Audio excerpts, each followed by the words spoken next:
Channel. कैसे हैं आप लोग? हर हाथी का टाइम चल रहा है, अभी तो पूरा सावन का समय चल रहा है, तो कोने कोने में भोले बाबा विराजमान है। मैं भोले बाबा का नाम इसलिए ले रही हूँ फ्रेंड, क्योंकि सावन का महीना है और चारों तरफ हरियाली हरियाली है। लेकिन हमारे देख रहे हैं कि मंदिरों में पूजा पाठ का जितने भी धाम है वहाँ पर बहुत ज़्यादा ही भीड़ नहीं के बराबर है। बहुत कम ही मात्रा में लोग आते हैं, पूजा पाठ करके चले जाते हैं। इसका मतलब ये नहीं हुआ कि हम मंदिर में ही जाकर पूजा पाठ करें, घर में ना करें। ऐसा कोई नियम नहीं है। हम घर में भी रहकर पूजा पाठ कर सकते हैं। मंदिर में अगर हमको लगे सब चीज़ नियम के मुताबिक चल रहा है तो हम मंदिर भी जा सकते हैं, मंदिर जाकर पूजा पाठ कर सकते हैं। और जैसे कि मैंने कहा कि सावन का समय चल रहा है, इस समय हम जितने शिव भक्ति में लीन हो जाए, जितनी शिव भक्ति की चर्चाएं करें, उतना हमारे लिए अच्छा है और सभी को करनी भी चाहिए। सो मैं अभी शिव चर्चा का विषय में बात कर रही हूँ आप लोगों से। मैंने भी शिव चर्चा ले रखी है फ्रेंड, तो मेरा भी बहुत मन था कि सावन के महीना में मैं अपने घर में भजन कीर्तन का प्रोग्राम रखूं, लोगों को बुलाकर भोले बाबा की भक्ति में लीन हो जाऊं। बट ऐसा कुछ हो नहीं पा रहा है, क्योंकि अभी समस्या ही बहुत बड़ी है और भीड़ इकट्ठा करना भी उचित नहीं है। तो मैंने सोचा कि क्या हुआ, मैं भीड़ इकट्ठा नहीं कर सकती हूँ, क्या हुआ कि मैं अकेली हूँ। पूजा पाठ करने के लिए तो कुछ नहीं होता है। सो मैं घर में ही शिव भक्ति में लीन होना चाहती हूँ फ्रेंड, और ये मैं लीनता आप लोग के साथ में शेयर भी करना चाहती हूँ। सो देखिए कि मैं किस तरह से शिव चर्चा कर रही हूँ, शिव जी का पूजा पाठ कर रही हूँ। तो आप लोग भी आ जाइए मेरे साथ और शिव भक्ति में लीन हो जाइए।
शिव चर्चा वाली भगवान जी की जो बुक है उसे इस तरह से रख दिया है। मैं अब यहीं पर बैठकर भजन कीर्तन करूंगी, उनके नाम का जाप करूंगी।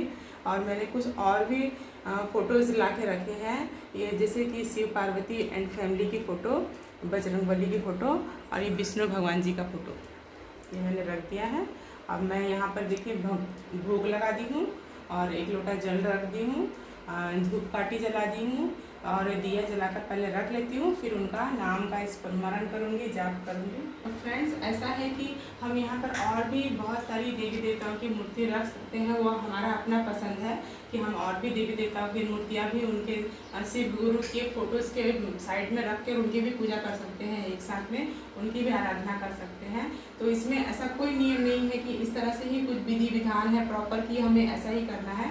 आपकी भक्ति जैसी है वैसे आप पूजा पाठ कर सकते हैं। अगर आप शिव को गुरु मान के रखे हैं तो उनकी पूजा जैसा भी करिए, बस भक्ति होनी चाहिए फ्रेंड। सो भक्ति पूर्वक आप जैसा भी पूजा कीजिए। शिव गुरु तो इतने भोले हैं कि मन से किया गया पूजा को वो जरूर जरूर जरूर कबूल कर लेते हैं, मान लेते हैं, क्योंकि वो उनका तो एक स्वरूप एक नाम भोले बाबा भी है। वो इतने भोले हैं कि भक्तों का छोटी मोटी गलतियों को तो वो वैसे ही माफ़ कर देते हैं और भक्ति से की गई हुई बहुत ही लिमिट वाले चीज़ों से भी, लिमिटेड चीज़ों से भी भक्ति की गई हुई और पूजा पाठ करते हैं अगर हम, तो उसे भी बहुत खुशी खुशी मनाते हैं। बस दिल में सच्चा प्रेम और भक्ति होनी जरूरी है। हमने शिव को गुरु मान लिया है। हम कहेंगे कि हे शिव, आप मेरे गुरु हैं, मैं आपकी शिष्या हूँ, मुझ पर दया कीजिए।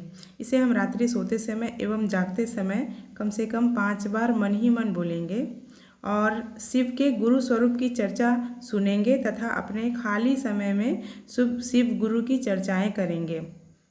उसके बाद है हम नमः शिवाय जाप 108 बार करेंगे अपने आवश्यक सुविधा के अनुसार। और अगर हो सके तो 12 रुद्राक्ष के दाने को एक धागे में लपेट पहनकर उसे अपनी कलाई में बांधेंगे, वो अपनी इच्छा है। इन नियमों का भी पालन हम कर सकते हैं। उसके बाद हम शिव जी की चर्चाएँ करेंगे। शिव गुरु की लीला। पुराणों के अनुसार भगवान शंकर जी के दो पुत्र श्री गणेश और श्री स्वामी कार्तिकेय विवाह के लिए परस्पर झगड़ने लगे थे। प्रत्येक का आग्रह था कि पहले मेरा विवाह किया जाए। उन्हें लड़ते झगड़ते देख भगवान शंकर और माँ भवानी ने कहा, तुम लोगों में से जो पहले पूरी पृथ्वी का चक्कर लगाकर यहाँ वापस लौट आएगा, उसी का विवाह पहले किया जाएगा। माता पिता की यह बात सुनकर श्री स्वामी कार्तिकेय तो तुरंत पृथ्वी प्रदक्षिणा के लिए दौड़ पड़े, लेकिन गणेश जी के लिए तो यह कार्य बड़ा ही कठिन था। एक तो उनकी काया स्थूल थी, दूसरे उनका वाहन भी मूषक था। भला वे दौड़ में स्वामी कार्तिकेय की समानता किस प्रकार कर पाते, लेकिन उनकी काया इतनी स्थूल थी, बुद्धि उसी के अनुपात में सूक्ष्म और छिन्न थी। उन्होंने अविलंब पृथ्वी की परिक्रमा का एक सुगम उपाय खोज निकाला। सामने बैठे माता पिता का पूजन करने के पश्चात उनकी 7 प्रदक्षिणाएं करके उन्होंने पृथ्वी प्रदक्षिणा का कार्य पूरा कर लिया। उनका यह कार्य शास्त्रानुमोदित था। पित्रोश्च पूजनं कृत्वा प्रकान्तित च करोति यः तस्य वै पृथ्वीजन्यं फलं भवति निश्चितम्। पूरी पृथ्वी का चक्कर लगाकर स्वामी कार्तिकेय जब तक लौटे तब तक गणेश जी का सिद्धि और बुद्धि नाम वाली 2 कन्याओं के साथ विवाह हो चुका था और उन्हें क्षेम तथा लाभ 2 पुत्र भी प्राप्त हो चुके थे। ये सब देखकर स्वामी कार्तिकेय अत्यंत कष्ट होकर कौत्स पर्वत पर चले गए। माता पार्वती वहाँ उन्हें मनाने पहुँची, जिसे पीछे शंकर भगवान वहाँ पहुंचकर ज्योतिर्लिंग के रूप में प्रकट हुए। उनकी अर्चना सर्वप्रथम मल्लिका पुष्पों से की गई थी। मल्लिकार्जुन नाम पड़ने का यही कारण है। एक दूसरी कथा यह भी कही जाती है कि शैल पर्वत के निकट किसी समय राजा चंद्रगुप्त की राजधानी थी। किसी विपरीत विशेष के निवारणार्थ उनकी एक नया महल से निकलकर इस पर्वतराज के आश्रय में आकर यहाँ के गौशों के साथ रहने लगी। उस कन्या के पास एक बड़ी ही शुभ लक्षण सुंदर श्यामा गौ थी। उस गौ का दूध रात में कोई चोरी से दूह ले जाता था। एक दिन संयोगवश उस राजकन्या ने चोर को दूध दूहते हुए देख लिया और क्रुद्ध होकर उस चोर की ओर दौड़ पड़ी। किंतु गौ के पास पहुंचकर उसने देखा कि वहां शिवलिंग के अतिरिक्त और कुछ भी नहीं है। राजकुमारी ने कुछ काल पश्चात उस शिवलिंग पर एक विशाल मंदिर का निर्माण कराया। यही शिवलिंग मल्लिकार्जुन के नाम से प्रसिद्ध है। शिवरात्रि के पर्व पर यहाँ बहुत बड़ा मेला लगता है। यहाँ आकर शिवलिंग का दर्शन पूजन करने वाले भक्तों की सभी सात्विक मनोकामनाएं पूर्ण हो जाती हैं। उनकी भगवान शिव के चरणों में स्थिर प्रीति हो जाती है। दैविक भौतिक सभी प्रकार की बाधाओं से वे मुक्त हो जाते हैं। भगवान शिव की भक्ति मनुष्य को मोक्ष के मार्ग पर ले जाने वाली है। शिव गुरु की जय हो। तो देखिए, मैंने सबसे पहले गणेश जी के भजन से अपने शिव चर्चा की शुरुआत की है। तो मैं एक बहुत अच्छा सा गणेश जी का भजन करने जा रही हूँ, तो आप भी मेरे साथ साथ झूम जाइए। मारा कीर्तन में रस बरसाओ आओ जी गजानंद आओ। मारा कीर्तन में रस बरसाओ आओ जी गजानंद आओ। ओम गण गणपते नमो नमः, सिद्धि विनायक नमो नमः, अष्ट विनायक नमो नमः, गणपति बप्पा मोरिया। ओम गण गणपते नमो नमः, श्री सिद्धि विनायक नमो नमः, अष्ट विनायक नमो नमः, मंगल मूर्ति मोरिया। मारा कीर्तन में रस बरसाओ बरसाओ। आओ जी गजानंद आओ, मारा कीर्तन में रस बरसाओ। बरसाओ आओ जी गजानंद आओ, रणक भंवर से आओ जी गजानंद। रणक भंवर से आओ जी गजानंद, रिद्धि सिद्धि भी संग ले आओ। ले आओ। आओ जी गजानंद आओ, रिद्धि सिद्धि भी संग ले आओ। ले आओ। आओ जी गजानंद आओ, मारा कीर्तन में रस बरसाओ।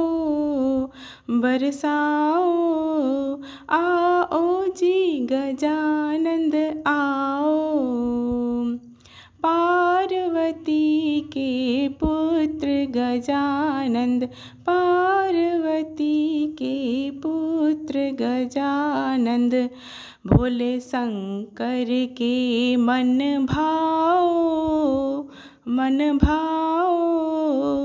आओ जी गजानंद आओ, मारा कीर्तन में रस बरसाओ।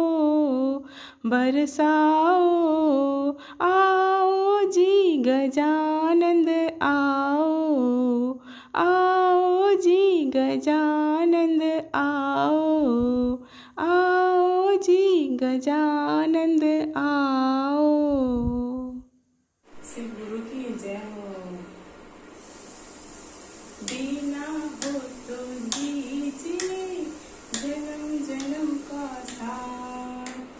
दीना हो तो दीजिए जन्म जन्म का साथ। मेरे सर पर रख दो भोले, मेरे सिर पर रख दो भोले, अपने ये दोनों हाथ।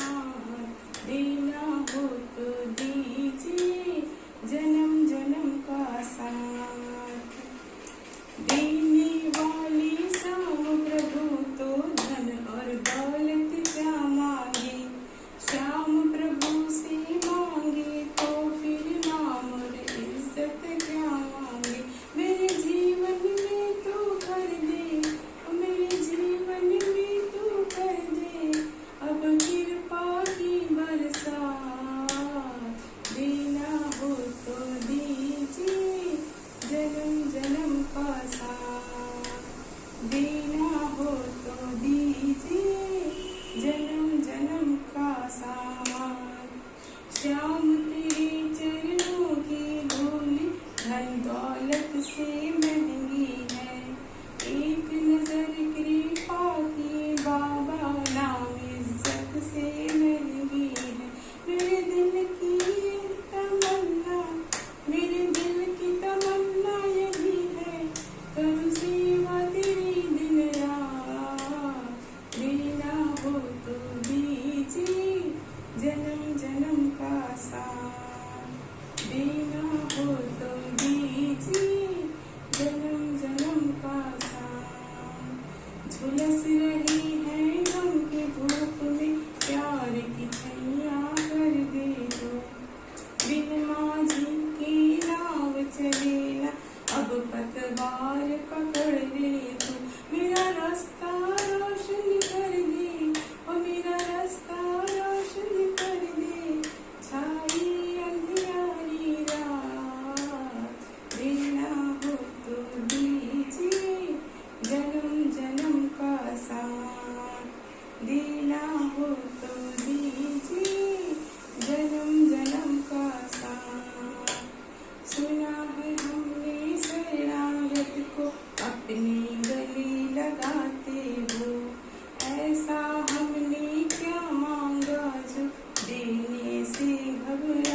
बजरंगबली की जय हो। मुझे राम से मिलवा दो हो, ओ अंजनी के लाला। मुझे राम से मिलवा दो हो, ओ अंजनी के लाला। ओ अंजनी के लाला हो, अरे ओ अंजनी के लाला हो। ओ अंजनी के लाला हो, अरे ओ अंजनी के लाला। मुझे राम से मिलवा दो हो, ओ अंजनी के लाला।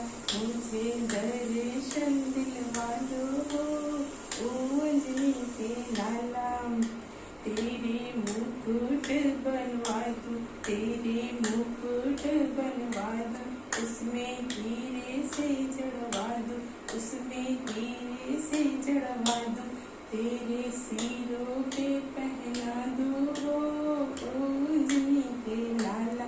मुझे राम से मिलवा दो हो, ओ अंजनी के लाला। मुझे दर्शन दिलवा दो हो, ओ अंजनी के लाला। तेरे कुंडल बनवा दूं, तेरे कुंडल बनवा दूं, उसमें हीरे से जड़वा दूं, उसमें हीरे से जड़वा दूं। उसमें सोने से लगवा दूं, उसमें सोने से लगवा दूं। तेरे कानों में पहना दूं हो, ओ अंजनी के लाला। तेरे कानों में पहना दूं हो, ओ अंजनी के लाला। मुझे राम से मिलवा दो हो, ओ अंजनी के लाला।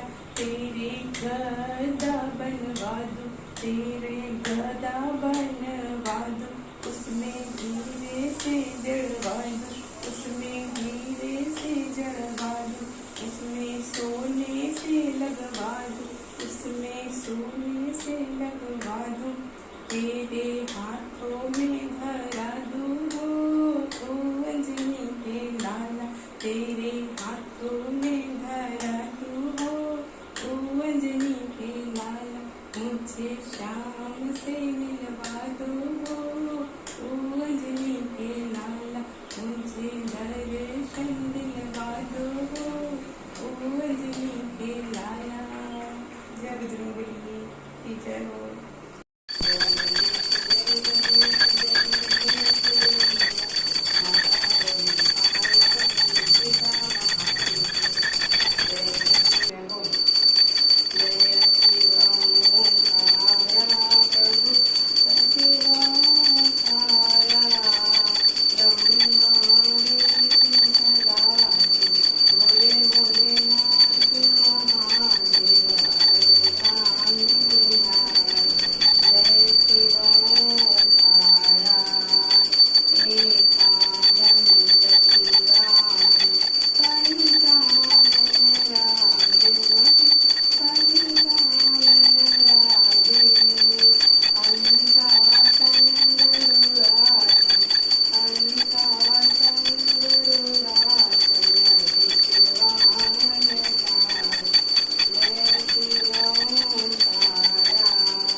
मैंने पूरी पूजा कर ली है। अब मैं भगवान जी को आरती दिखा रही हूँ, चारों तरफ घूम घूम कर दिखा देती हूँ फ्रेंड्स।